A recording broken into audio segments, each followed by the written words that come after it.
हसनपुर के गुदरी के लाल बना एसडीएम। गरीबी के कारण मां ट्यूशन पढ़ाकर, पिता एलआईसी कर, बच्चे को पढ़ाकर बेटा को अफसर बनाया। बिहार के समस्तीपुर जिले के हसनपुर प्रखंड के अंतर्गत दुधपुरा के एक युवक ने सिंचाई विभाग में एसडीएम बनकर दुधपुरा पंचायत के साथ साथ हसनपुर प्रखंड का नाम रोशन किया है। इनके परिवार का आर्थिक स्थिति इतनी कमज़ोर थी कि इनके मां ने प्राइवेट कोचिंग में पढ़ाकर और पिता भारतीय जीवन बीमा में एलआईसी करके अपने दोनों पुत्र को पढ़ा लिखाकर बड़े अफसर बनाने का काम किया है। इनके बड़े भाई भी एयरफोर्स में नौकरी प्राप्त कर चुके हैं और छोटे भाई इंडियन रेलवे में प्रथम नौकरी प्राप्त किए और उसके बाद सिंचाई विभाग में एसडीएम बने हैं। इनका पढ़ाई कोई हाई प्रोफाइल प्राइवेट स्कूल में नहीं हुआ था, बल्कि गांव के ही सरकारी स्कूल से शिक्षा दीक्षा प्राप्त किए थे।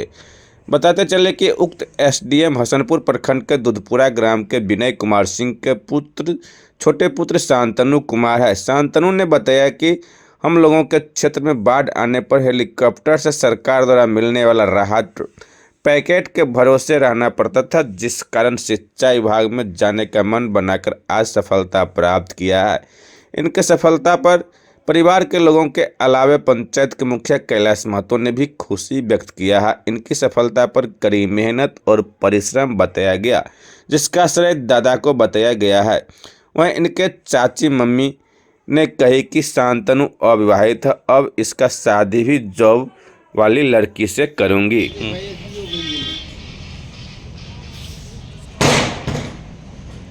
आप एसडीओ के पद पे आपका जो सिलेक्शन हुआ है, आप ट्रेनिंग करके योगदान कहाँ किए हैं? योगदान मेरा कृष्णापुर सब डिवीज़न में हुआ है। इससे पहले कहाँ जॉब करते? इससे पहले मैं इंडियन रेलवे में सीनियर सेक्शन इंजीनियर के पद पर कार्यरत था। वहाँ पे मैंने 3 साल अपनी सर्विस दी। उससे पहले मैंने अपने कॉलेज NIT कैलीकट केरल से सिविल इंजीनियरिंग में किया। उससे पहले की सारी अपनी पढ़ाई बचपन से लेके 10वीं तक यहीं दुधपुरा से ही रह के मैंने किया था। ये हसनपुर जैसे सुदूर एरिया से आप आए हैं और ये भी आप बोल रहे हैं कि 0 to 10 आपका क्वालिफिकेशन जो है वो हसनपुर के दुधपुरा स्कूल से हुआ है। जी, क्लास 1 से लेके 8वीं तक यहीं से, फिर मैंने 9वीं और 10वीं की पढ़ाई डोसा हायर सेकेंडरी से की थी। तो आप अपने इस सफलता का श्रेय किन्हें देना चाहते हैं? मैं अपने सफलता के श्रेय मेरे परिवारजन, मेरे भाई लोग, स्पेशली मेरे दादाजी जो कि अभी स्वर्गीय हो चुके हैं, बट उनका बहुत ही अभूतपूर्व योगदान रहा है। मैं बचपन से लेके 10वीं तक वो एक पिता के रूप में हमेशा खड़े रहे और उसके अलावा हमारे गुरुजनों, सहपाठियों सबका योगदान रहा। आपके पिताजी क्या करते हैं पेशे से? हमारे पिताजी अभी अस्वस्थता के कारण घर पे ही रहते हैं, क्योंकि उनकी भी उम्र अब 60+ हो गई। पहले ये इंश्योरेंस के क्षेत्र में थे, LIC इन सब क्षेत्रों में काम किया करते थे। उनका मतलब जीविकोपार्जन का सिंगल साधन वही एक था पहले था। और मेरी माता जी एक शिक्षिका के रूप में प्राइवेट स्कूल में ट्यूशन पढ़ाया करते थे। मतलब गरीबी से आप यहाँ तक पहुँचे हैं अपने मेहनत के बदले। जी, ये तो सबको पता है कि एक नीचे से उठ के यहाँ तक पहुँचे हैं। काफ़ी कठिनाइयों का सामना तो करना ही पड़ता है, बट फिर भी आपको अपनी मेहनत और लगन के साथ आगे बढ़ते रहना पड़ेगा। गरीबी एक समस्या रहती है, बट आप निश्चय कर लीजिएगा तो ज़रूर आप आगे बढ़िएगा। युवाओं के लिए क्या संदेश देना चाहेंगे? क्योंकि बहुत सारे ऐसे परिवार हैं जो जिसका आर्थिक स्थिति ठीक है कहीं ना कहीं। मेरा संदेश यही रहेगा कि लोगों के मन में वो एक क्षणिक जो होता है ना कि अभी 2 रुपया कमा लेते हैं फिर बाद में देखेंगे, बट उसमें लोग फंसते चले जाते हैं। इसीलिए अपना गोल सेट करके उसके अनुसार आगे बढ़ना चाहिए और सीढ़ी दर सीढ़ी एक एक स्टेप ऊपर चढ़ना चाहिए। ऐसा होता है कि एक बार कमाने लगते हैं फिर वहीं पे रुक जाते हैं, ऐसा नहीं करना चाहिए। मैंने भी वही आर्थिक अभाव में ही रेलवे उस टाइम ज्वाइन किया, क्योंकि घर में भी सपोर्ट चाहिए था, घर को भी सपोर्ट चाहिए था। पिताजी की हालत स्वास्थ्य उतनी अच्छी नहीं रहती थी। फिर उसके बाद मैंने अपना प्रयास मेहनत कंटिन्यू रखा, फिर अभी SDO में चयनित हुआ हूँ और यहाँ पे योगदान दिया है। वहाँ जो आप इंडियन रेलवे में थे तो उस जी मैं जैसा मैंने बताया था कि एक गौरवान्वित कॉलेज जो कि एक नेशनल लेवल का, वहाँ से मैंने अपना बीटेक किया। उसके बाद एक मन में हमेशा रहता था कि इस इतने अच्छे कॉलेज से करके एक एसएससी के पद पे मतलब खुद में अंदर से वो सेटिस्फेक्शन नहीं मिलती थी। तो मैंने अपना पढ़ाई जारी रखा, अपनी मेहनत जारी रखी और मुझे मौका मिला फिर बिहार सरकार में आके योगदान देने का।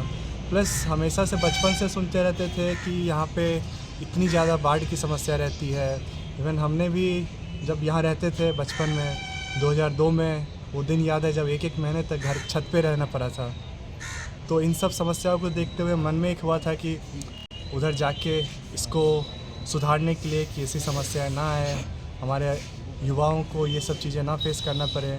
क्योंकि उस एक महीने में बहुत सारी चीज़ें हैं जो अभी भी यादें आती है, तो मतलब डर सा लगता है कि कैसे लोग एक महीने हर एक चीज़ छोड़ के रहते हैं। मतलब उनके खाने तक के लिए उनको सोचना पड़ता है कि कैसे खाने का जुगाड़ होगा। तो जब राशन पहुंचाया जाता था हेलीकॉप्टर से तो उसके भरोसे रहते थे हम लोग, घर पे गिराया जाता था। एक महीने तक बाज़ार तो बंद रहता ही था, कोई भी स्रोत नहीं रहता था घर में कि कैसे पैसा आएगा, कैसे खाने का उपार्जन होगा। इन सब चीज़ों से काफ़ी प्रेरणाएँ मिली थी। तो फिर फाइनली मुझे मौका भी मिला कि इन सब चीज़ों को दूर करने के लिए, उस क्षेत्र में काम करने के लिए आगे बढ़े और योगदान दे। इंडियन रेलवे आप कब ज्वाइन किए थे? इंडियन रेलवे मैंने 2020 अक्टूबर में ज्वाइन किया था। तो घर आना जाना लगा रहता था क्या? जी, मेरा योगदान बेंगलोर में हुआ था, तो काफ़ी डिफ़िकल्टीज होती थी। जब कोई आवश्यक कार्य हो तभी आना पड़ता था, साल में 1 या 2 बार।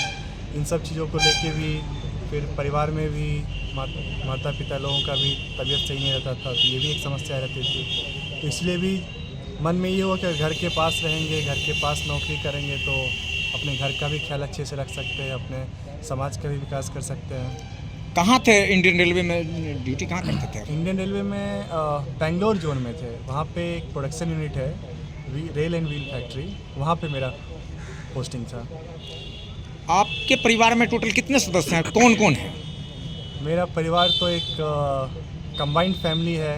हमारे पापा 6 भाई हैं और मेरे टोटल 9 भाई और 5 बहनें हैं। कंबाइंड फैमिली है तो, और ऐसे देखा जाए तो मेरे एक और बड़े भाई हैं जो कि एयरफोर्स में कार्यरत हैं अभी, उनकी पोस्टिंग पंजाब में है अभी। आपके भाई का? जी 2 भाई जी, हम बस 2 भाई हैं और वैसे हमारे सारे कजन्स भी हैं। तो उसमें एक सबसे बड़े भाई जो हैं वो मर्चेंट नेवी में अभी कार्यरत है और सारे भाई छोटे हैं, सब अभी पढ़ाई कर रहे हैं। उनके लिए भी एक संदेश रहेगा कि हमने जो एक बेंचमार्क सेट किया है उससे आगे बढ़े और अपने परिवार का नाम रोशन करें। आप जिस आर्थिक तंगी वाले स्थिति को जूझते हुए आप यहाँ तक पहुँचे हैं, क्या आपके भाई लोग इस पे ध्यान दे रहे हैं, आपके मार्गदर्शन को अपना रहे हैं? जी बिल्कुल, सारे अभी +2 ग्रेजुएशन में हैं, तो सब लोग जो भी संभव हो पाता है, आर्थिक मदद हो चाहे सलाह हो, सब लेते हैं और उसके अनुसार उसके अनुरूप वो लोग आगे बढ़ रहे हैं। और इसमें हमारा भी पूर्ण सहयोग रहेगा उनको आगे बढ़ाने के लिए। जिस तरीके से जितना संभव हो सके उनको आगे बढ़ाने में योगदान किया जाएगा। वर्तमान समय में लोग मैट्रिक इंटर करने के बाद, तो इसके लिए कुछ ऐसा सलाह है जो आप दे सकते हैं? मैट्रिक इंटर के बाद दुविधाएं तो रहती है, चूँकि आपके पास पूरा ऑप्शन रहता है, एक नहीं, मतलब आप कहीं भी जा सकते हैं। अब अपने रुचि के अनुसार, जैसे मेरी रुचि थी कि मैं भी इंजीनियर बनूं, तो उस टाइम परिवार की स्थिति सही नहीं थी। फिर भी हमारे परिवार वालों ने जैसे हुआ आर्थिक सहायता लेके सब लोगों से, अपने परिवार वालों से आगे बढ़ाया।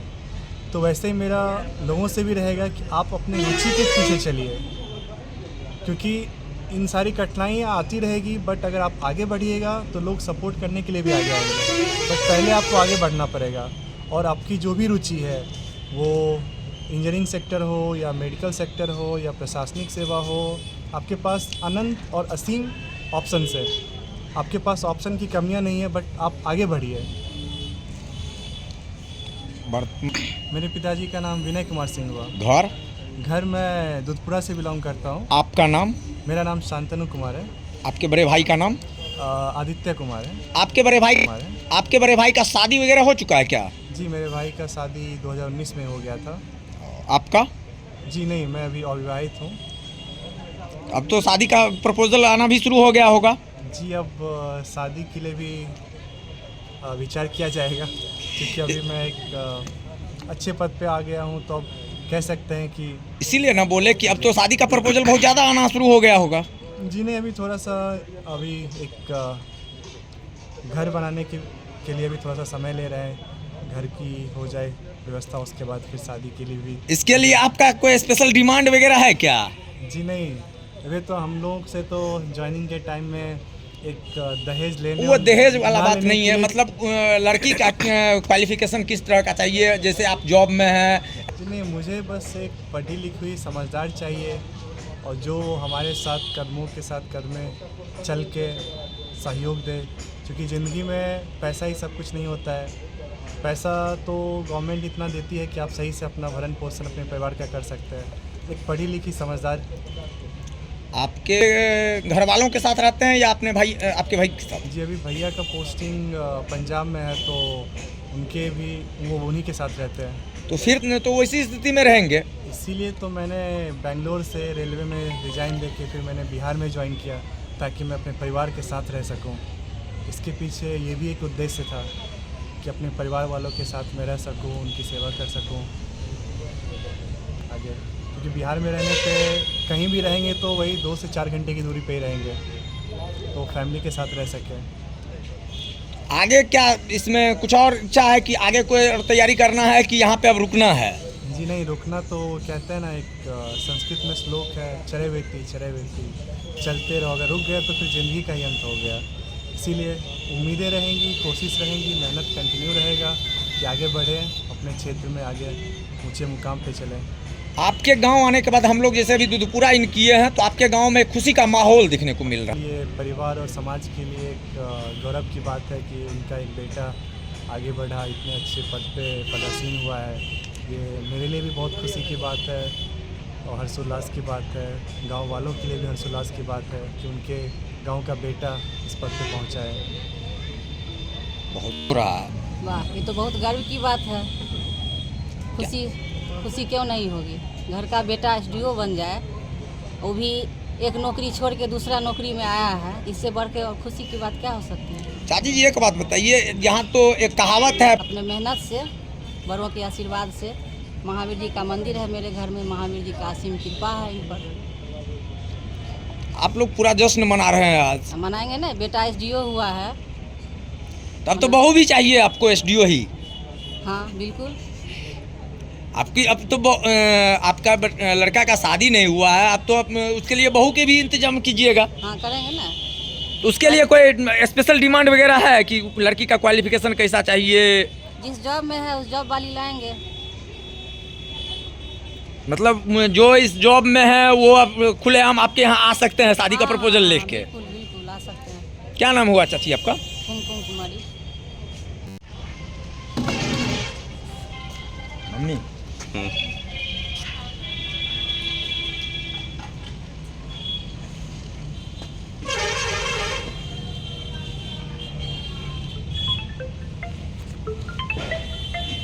चाची आज आपके घर में एक पर्व के तरह लग रहा है, ऐसा क्या है? ऐसा है जो बरसों बरस की तपस्या के बाद आज ये चीज़ देखने को मिला है, सुनने को मिला है और महसूस हो रहा है। जो एक बच्चा बहुत मेहनत से या बहुत परिश्रम करके अपने जगह को हासिल किया है, अपने इसमें इसके बड़ा भाई का भी बहुत बहुत बड़ा योगदान है। जी। तो अभी के युग में है या फिर नौकरी बहुत दुर्लभ चीज़ है या भगवान मिलने जैसी बात है, लेकिन जब दोनों भाई अपना में कठिन मेहनत से जब अपने मुकाम को या अपने जगह पे आया है, तो अब ऐसा लगने लगा है अगर सतत परिश्रम और मेहनत करने के बाद कोई चीज़ दुर्लभ नहीं है, कठिन नहीं है। अगर बच्चा मेहनत करेगा और धैर्य से रहेगा आगे, क्योंकि इसको भी पढ़ाई के क्रम में बहुत समय लगा है, समय भी लगा है, तो मेहनत करने से आदमी अपना ये सफलता उसको जरूर मिलती है। आप गृहिणी के अलावे एक शायद ये कॉन्वेंट में जैसे है, गांव में प्राइवेट स्कूल में ट्यूशन तरह पढ़ाती थी। बस छोटा छोटा बच्चा को 5 से अंडर 5। हाँ अंडर 5। आप अपने बच्चों को, दोनों बच्चों को, दूसरे गार्जियनों के लिए क्या संदेश देना चाहेंगे तथिया? दूसरे गार्जियन के लिए, अगर बच्चा पढ़ने वाला है, मेहनती है, तो उसके लिए उसको अपने आप को समर्पित करना होगा बच्चों के लिए। जो हमारा जो भी मेहनत है, जो भी मेरा परिश्रम है, वो बच्चों के लिए समय दे, बच्चों के लिए प्रयास करे जो आगे बढ़े। अगर बच्चा बढ़ने वाला है तब उसके साथ आप परिश्रम कीजिएगा तो निश्चित ये सफल होगा। क्या नाम? अब जो SDO बने हैं उनका नाम क्या है? शांतनु कुमार उर्फ विपुल। घर का बचपन का घरेलू नाम है विपुल और ये स्कूल का नाम शांतनु है। 0 to 10 का क्वालिफिकेशन ये आपका लड़का यहीं से किए? हाँ, वो प्राइमरी में यहीं से एडमिशन, यानी ये जब 6 साल का हुआ था तो इनके दादाजी का कहना था जो मैंने इसको हम अपने पास रखेंगे, और ये 6 साल से ही यहाँ रह रहा है। एक कहावत है, लेकिन आप एक उदाहरण दे रहे हैं कि 0 to 10 आपका बच्चा सरकारी स्कूल से क्वालिफिकेशन। मेरा बड़ा बउआ भी मेरे उस समय जहाँ मेरे गांव में प्राइवेट स्कूल था ही नहीं। मेरा बड़ा बउआ जो है कभी प्राइवेट स्कूल का नाम भी नहीं देखा भी नहीं है, जो आज एयरफोर्स में जो एयरफोर्स में आज है। और ये यहाँ दादाजी के संरक्षण में पढ़ाई किया है। इनके इस सफलता का मूल रूप से कारण मूल दादाजी को दे रहे हैं, मूल श्रेय बस उन्हीं का संस्कार और उन्हीं का जो कुछ दिया हुआ है। वो एक कहता है ना गॉड गिफ्ट, या ऊपर का कुछ हमारे पूर्वज का जो कुछ संस्कार होता है, वो बस उन्हीं लोग का। और इसका परिश्रम, ये बचपन से ही परिश्रमी था, चाहे घरेलू काम हो, बाहरी काम हो, जो भी हो, हर चीज़ में ये बहुत परिश्रमी है। ये लड़का बहुत परिश्रमी।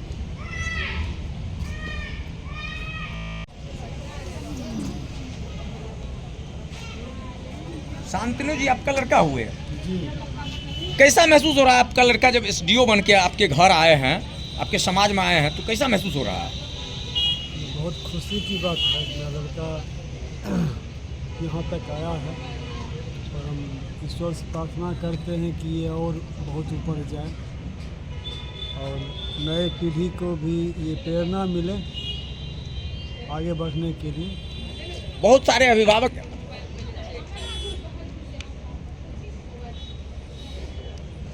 संतोष करके बैठना तो ये कायरता की निशानी है। संतोष जो है, जो परिश्रमी व्यक्ति है ना, वो हमेशा आगे बढ़ना चाहते हैं और आगे बढ़ना चाहिए।